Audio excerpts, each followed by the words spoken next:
Et maintenant, dans le Club Info, on vous propose un reportage exclusif. Les Ukrainiens, on le sait, sont en grande difficulté sur le front Est, sur le front terrestre. En revanche, et contre toute attente, ils enchaînent les victoires stratégiques en mer Noire. Notre journaliste Gwendoline de Bono a eu l'autorisation d'embarquer aux côtés des combattants des services de renseignement ukrainiens. C'est donc un reportage exclusif qui a été réalisé pour LCI. Regardez.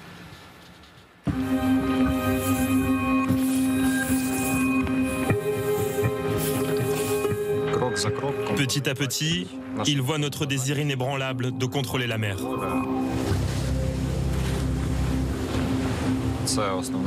C'est la raison pour laquelle les Russes augmentent beaucoup leur surveillance ici.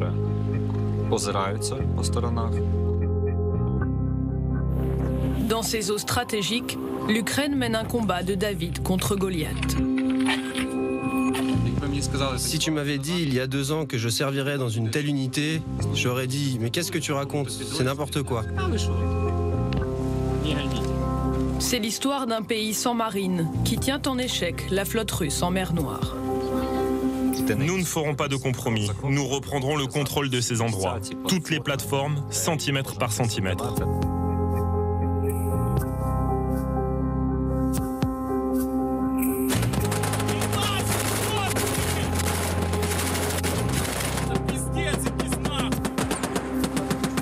Nous pouvons apparaître n'importe où en Crimée.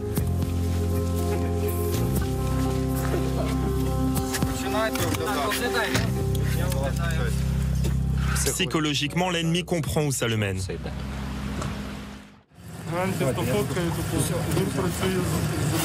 Sur la côte ukrainienne, dans un endroit tenu secret, ces soldats du renseignement militaire préparent leur rotation en haute mer. On les attend. Ils s'apprêtent à rejoindre l'une de leurs positions à 3 heures de navigation. Ils vont en premier. Le second ferme la formation. L'Ukraine n'avait pas de marine à l'époque de l'invasion russe, et encore moins de commando marine. Ces jeunes soldats d'élite se sont formés sur le tas, avec peu d'expérience et beaucoup de volonté. Nous avions rencontré Stoïk et Musicante au début de la guerre, lors de leur première opération amphibie.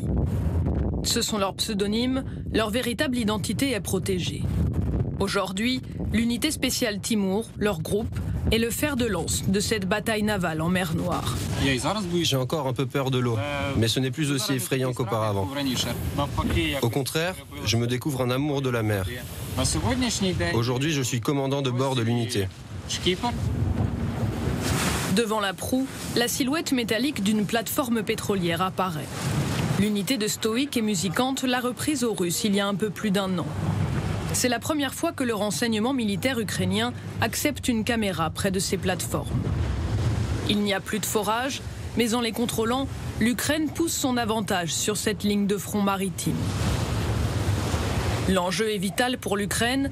Le pays a besoin de sécuriser cette route pour pouvoir continuer à exporter vers l'Afrique et l'Asie. Aujourd'hui, le pays a retrouvé le contrôle du secteur nord-ouest de la mer Noire.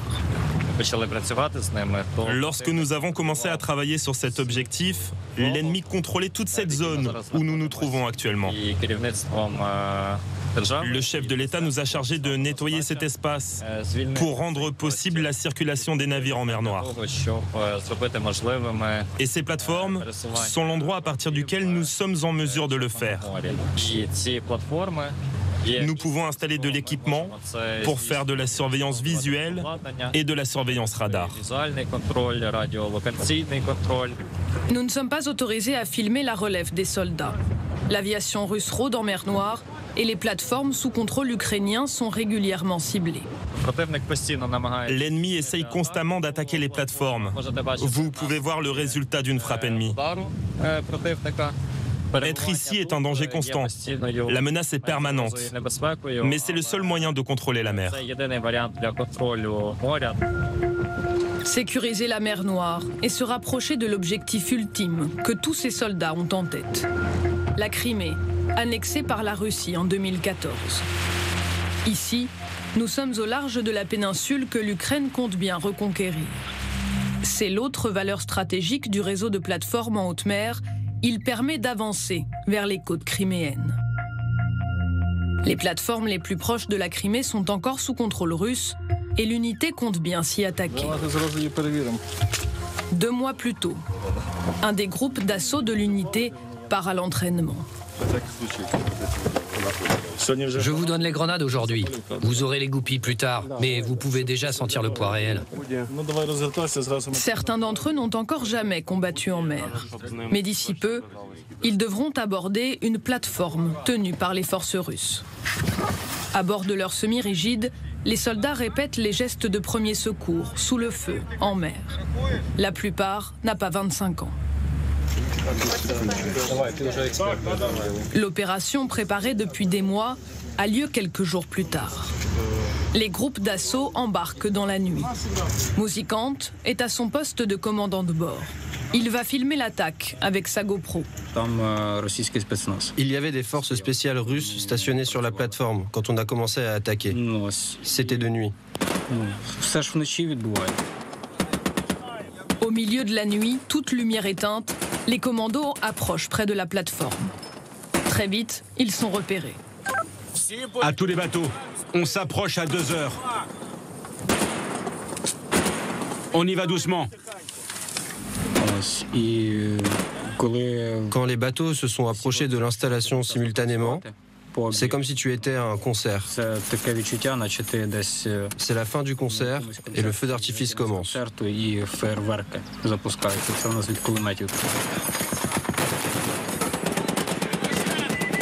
Pendant de longues minutes, les forces spéciales russes ouvrent le feu sur les Zodiacs ukrainiens à la mitrailleuse lourde.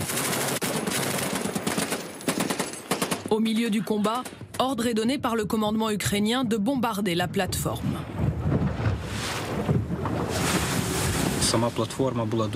La plateforme a été très endommagée. L'ennemi était déprimé. Les interceptions nous montrent qu'ils étaient vraiment démoralisés. Ils n'avaient aucune envie de tenir ces plateformes. Les Ukrainiens n'ont pas pris possession de la plateforme aux mains des Russes ce soir-là. L'opération est toutefois considérée comme un succès.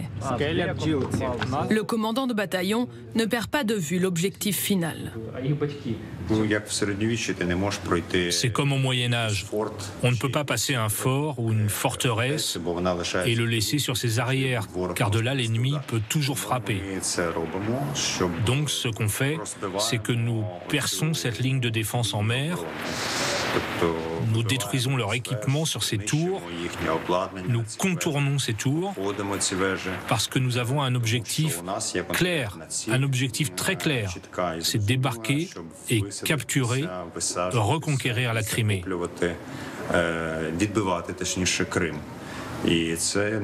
Et pour l'instant, 300 à 200 km nous séparent de notre objectif, ce qui est très difficile à surmonter. Mais on va le faire.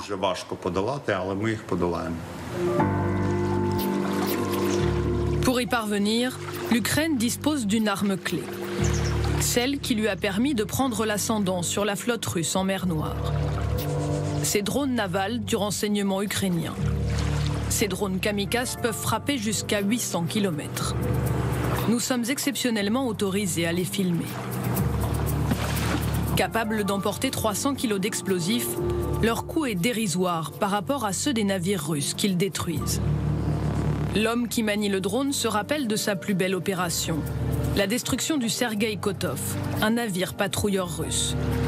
Sa valeur, 60 millions d'euros.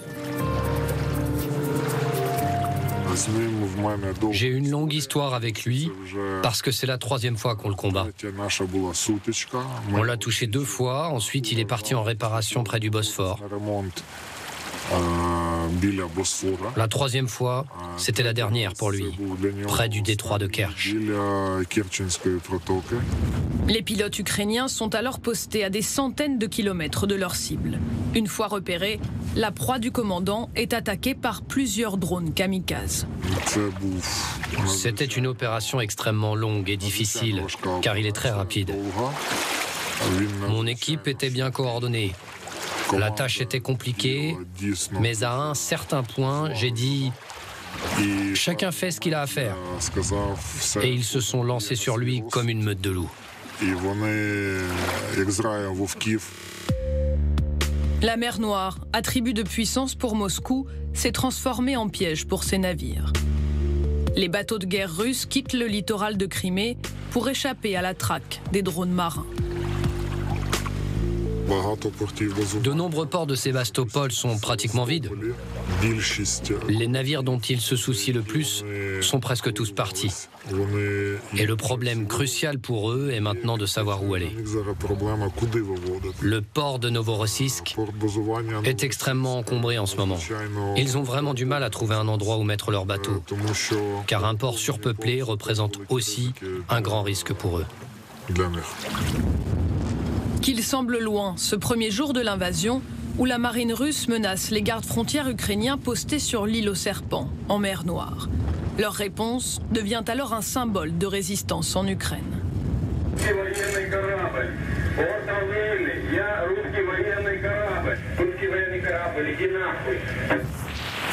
L'île aux serpents est capturée, puis reconquise par l'Ukraine. Nous y accostons avec les soldats de l'unité spéciale Timour. Les restes des combats montrent l'importance stratégique de ce rocher qui surplombe la mer. Ça, c'était les pantsirs de la défense anti-aérienne russe qu'on a détruits lors de l'assaut sur l'île aux serpents. L'île est encore partiellement minée. Elle est devenue le point de départ de la contre-offensive ukrainienne en mer Noire.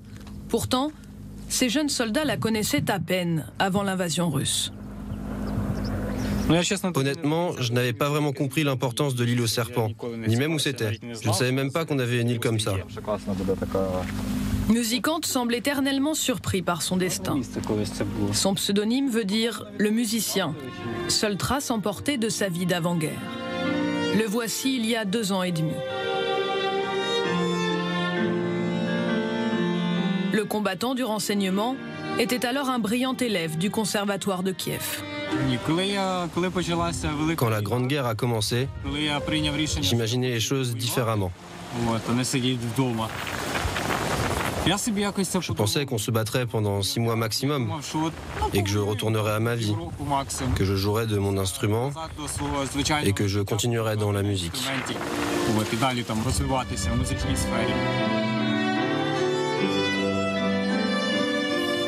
Stoïque, lui, était étudiant en philosophie. C'est peut-être de là que lui vient une conviction.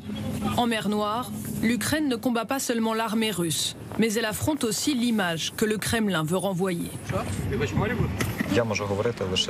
Je peux dire que nos actions montrent que toutes leurs lignes rouges ne sont que du vent.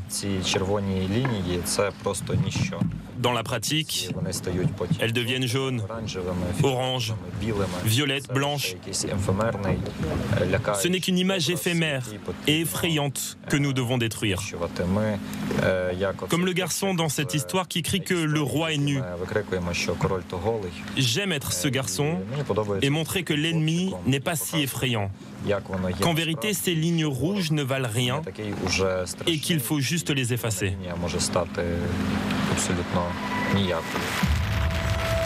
Exposer les failles de l'armée russe, retrouver ses frontières terrestres et maritimes, quel qu'en soit le prix. 1 mois et demi après ce tournage, Danil et Viniamin, 2 soldats de l'unité qui avaient pris part aux opérations en mer Noire, ont été tués sur le front. Ils avaient 19 et 22 ans. C'est la guerre, nous écrit un de leurs frères d'armes. Nous n'avons qu'une seule chose à faire, continuer à nous battre.